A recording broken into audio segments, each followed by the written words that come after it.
Hello students of class 5. We were reading the chapter number 4, collecting things. Half of the chapter we have read and now we will continue the reading. One of the reasons why stamp collecting was so popular in is because stamps were easily obtained. अब इसमें बताया गया है कि क्या वजह है कि स्टैम्प्स इकट्ठी करना जो है वो बहुत पॉपुलर है या बहुत मकबूल है, क्योंकि ये इजीली अवेलेबल है. Most people had friends in distant places who wrote the letters to them, and quite often children became interested in writing to pen friend.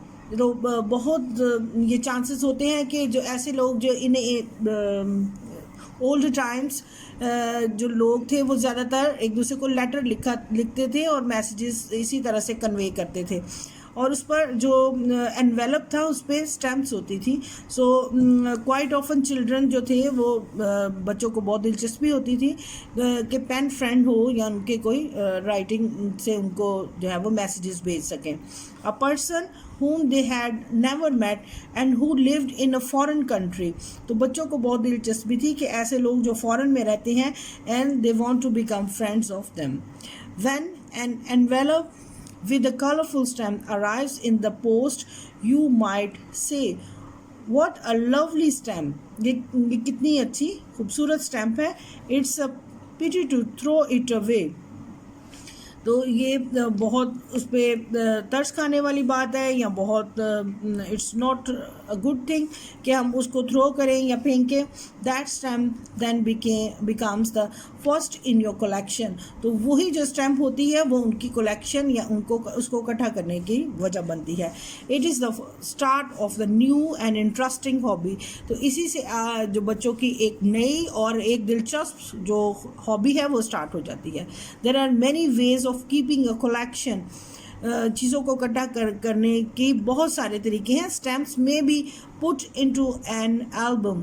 Stamps को एक एल्बम में भी रखा जा सकता है. स्टोन्स और bottles will have to be kept in cabinets और इन बॉक्सेस. अगर आप बॉटल्स जमा कर रहे हैं या स्टोन्स हैं so they can be kept in a cabinets और in a boxes also. And flowers can be pressed and pasted in the scrapbook.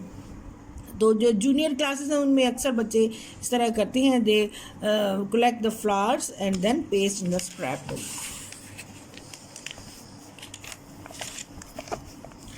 Preserving flowers and leaves is quite easy.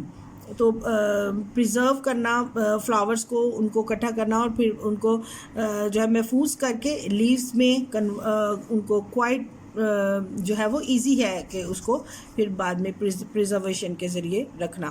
When you have pick the sample you want place it on a sheet of newspaper.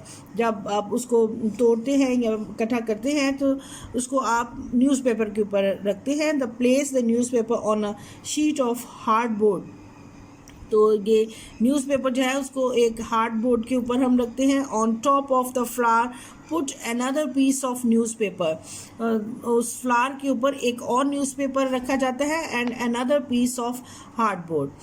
Put a few heavy books on the top. उसके ऊपर कुछ heavy चीज़ रखी जाती है and leave it for a few days. उसको कुछ दिनों के लिए इसी तरह रखा जाता है. If the flower or a leaf are juicy you may need to change the newspaper. The flowers will be ready to put into your album in about 2 weeks. तो उसको तकरीबन 2 हफ्तों तक आप इस तरह से रख सकते हैं. When the flower has been taken out of the press, place it on some clean paper. इसको फिर वहाँ से निकाल के clean paper में रखें. Fix it with tiny drops of glue and with stripes of gum paper. उसको फिर गम के साथ आप उसको जो है वो कर सकते हैं, पेस्ट कर सकते हैं. Paste the whole page in your album. In addition to putting samples of flowers in your record book you will have to make notes about the flowers. साथ में उसकी जिस तरह की रिकॉर्ड बुक है तो आप नोट्स भी लिख सकते हैं, उसके बारे में इंफॉर्मेशन, उसका नाम लिख सकते हैं फ्लावर का, और साथ कब आपने पेस्ट किया या कलेक्ट किया है वो भी लिख सकते हैं. You can record the name and then where it was found, its size and color and shape and any other detail you wish. If you are good at drawing, you can make the drawing of the flower flowers and then plants that they come from. Here is a page from the flower record book. तो this is another hobby कि आप एक record book भी बना सकते हैं और उसकी information भी paste कर सकते हैं. Thanks a lot. This was all about the chapter.